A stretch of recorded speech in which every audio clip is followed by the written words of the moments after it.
Star Trek Picard was a tight 3-season story that didn't offer much chance for character exploration.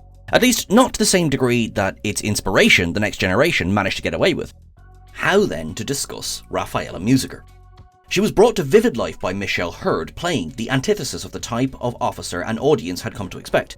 She bristled, she struggled, and she called Jean-Luc JL. Surely not! Over 3 years, Hurd and indeed Raffi solidified their positions as critical members of Starfleet and the Star Trek family. Raffi was not an officer at the top of their game when we were introduced to her. What does a Starfleet officer look like when they're not neat and polished with shining shoes and starched uniforms? For Raffi, there was humanity, there was pain, and there was a fierce determination to vindicate herself, protect those around her, and remind us all that this discharged intelligence officer could so clearly become the greatest first officer of them all. I'm Sean Ferrick for TrekCulture, and here are 10 things you didn't know about Raffi Musiker. Number 10. Humble beginnings. When the audience is first introduced to Raffi, she lives isolated in a small house beside the Vasquez Rocks. This was the first time the Rocks appeared as themselves in Star Trek, though for Raffi, it was the second appearance. The prequel comic series Countdown is set in the 2380s, though it was released in 2019 before the streaming series debuted. It focused on the Romulan evacuation effort. Raffi served as Admiral Picard's first officer aboard the USS Verity. This, along with Dr. Una McCormick's novel The Last Best Hope, establishes Raffi as a highly skilled but challenged officer. Her home life is crumbling as both her husband and son feel neglected by her. Raffi is presented as an officer who will sacrifice all personal comforts in the name of the mission, especially in the name of truth.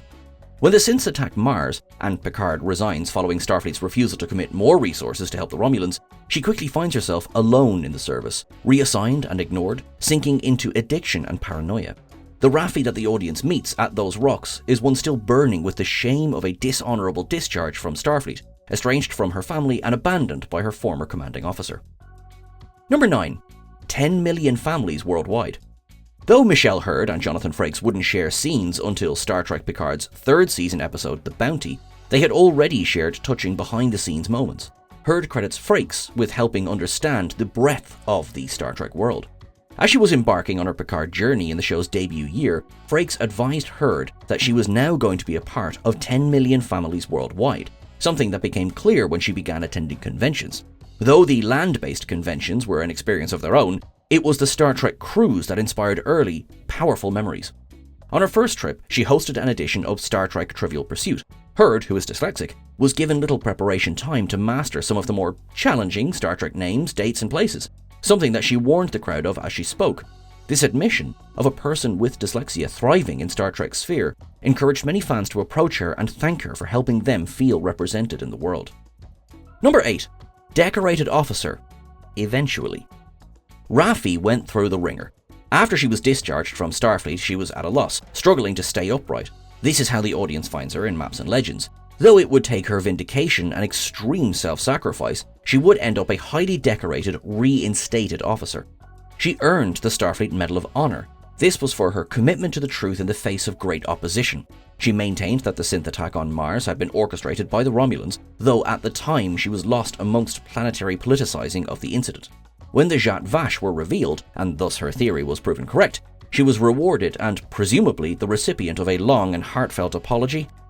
This wasn't her only accolade.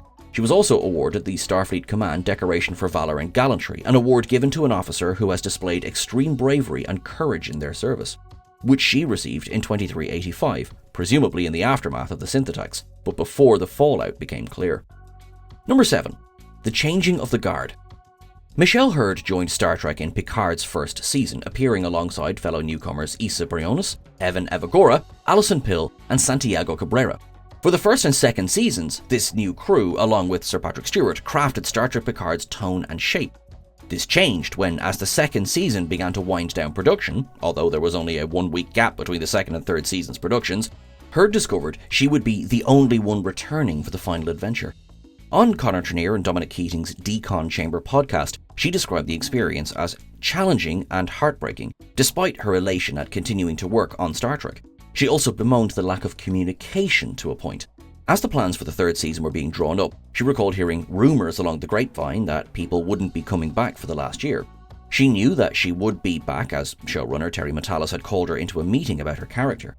Despite her excitement to explore new aspects of Raffi, she confessed the entire experience was emotional and challenging. Number 6. Not above a spot of blackmail.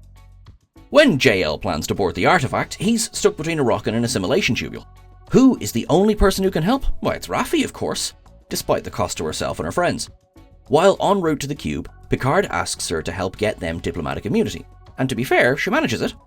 Captain Emmy Bosch is an old friend of Raffi, but this doesn't spare her from a bit of dark dealing.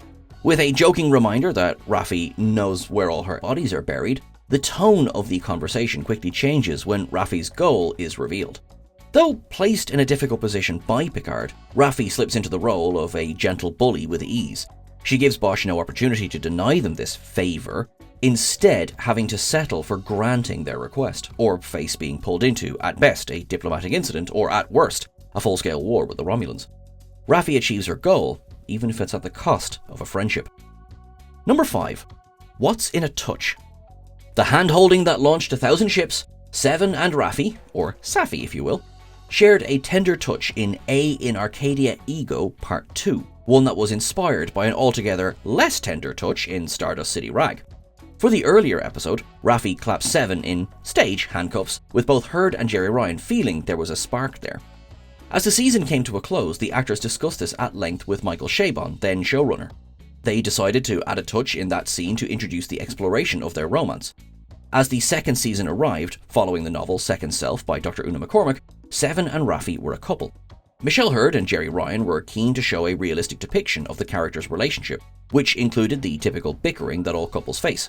Though, as the third season debuted, it was clear that their relationship had changed. Hurd spoke at a panel at Calgary Expo at the ending of Picard, and her belief that despite their new roles as Captain and First Officer of the Enterprise G, Seven and Raffi still loved each other. In fact, as Hurd confirmed, she told Ryan many times, "You do understand that Raffi loves Seven, period. End of discussion. She will love Seven until the end of time." Number 4. What could be more than a dream come true? In Picard's third season, the crew of the Enterprise D and E, although that wasn't Worf's fault, returned to the franchise. Though she shared scenes with all of them, Hurd admitted that they would have loved a little more time to play. Raffi spends most of the season working with Worf, though as the episodes progressed, more and more of the originals began to appear. By the season's penultimate episode, they were all reunited aboard the Titan A just in time to jump into a firefight with the Changelings. It was here that Hurd shared scenes with Gates McFadden, though she lamented it was about the extent of their filming together. She was delighted to work with LeVar Burton. Quote, LeVar Burton, Kunta Kinte, can I just... And had a line or two with some of the rest. She credits all of this to Terry Matalas, who she said fought for cameo appearances, often having to argue with the studio to make it happen. Hurd also admitted that there was one former Next Generation cast member she would love to work with.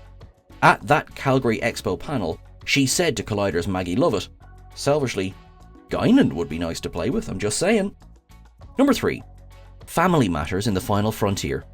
Raffi's journey on screen is one of harrowing loneliness that Star Trek rarely dived into in their main cast. While some of the other series focused on their Starfleet characters' challenges and growth, most of them were shown with a fairly steady foundation. The same could not be said for Raffi. In the years that followed the Mars attack, her family broke apart. The show doesn't deny that it was Raffi's obsession, combined with her addictions, that was responsible for this. Her marriage broke apart and her relationship with her son Gabriel grew stale. The vindication that Raffi receives takes time, as does the path to reconciliation with her family. Although she is proven correct about the reasons behind the synth attack, it takes a further 2 years before she, Jay Huang, and Gabriel can truly head toward putting the past behind them. Through Raffi, a difficult, often painful family journey offers viewers a realistic portrayal of trauma. It may take a little nudge from the son of Moog to get the family speaking again, but there is no question that Raffi has earned every part of the forgiveness she seeks from her family by the closing scenes of The Last Generation. Where, then, does that leave her going forward? Number 2. Looking back to the future. Like so many people alive today, Hurd was inspired by the Star Trek of yesteryear. As a biracial child, she looked at Uhura in the original series and saw representation on television during one of the most turbulent times in the history of the civil rights movement. She credited her father with ensuring she and her siblings sat down to watch Star Trek, and that, through Uhura, they knew that they had the permission to be bold and brave and say, I'm supposed to be here, I'm allowed to be here. To simply be a part of the future is, for Hurd, one of the things that she is most proud of.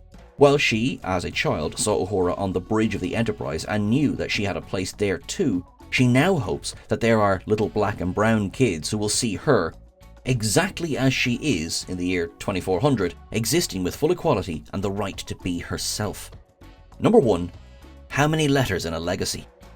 Now serving as the first officer of the Enterprise G, Raffi Musiker is in the perfect position to help lead the franchise forward. Both she and of course Michelle Hurd are beacons behind which the Trek community can rally. For her part, Hurd wants to see Raffi's backstory continue to appear on screen, particularly to show the journey that former addicts must go on. In discussing her own dyslexia, she also hopes that Raffi can be a symbol for neurodivergent members of the audience to see themselves in the future. Of course, her relationship with Captain 7 of 9 is open for exploration as well. As the first queer pair in command of a hero ship in the franchise, Hurd feels that this story is far from over. She still loves 7, Hurd is certain. Whether that is romantic love or something else, the story of Raffi and 7 is just one of the many reasons why Commander Raffi Musiker's tale is far from finished. With one of the most difficult journeys ever depicted in Star Trek, Raffi has earned her position as one of the most fascinating, engaging characters in the franchise, one who must return to our screens in the future. That's everything for our list today, folks. Thank you so much for watching along. We hope you enjoyed it. Hope you're looking after yourself. Reach out to us on the various socials. We're at TrekCulture or at Sean Ferrick. Please make sure you like, share and subscribe. And until I see you again, make sure that you live long and prosper. Thanks very much.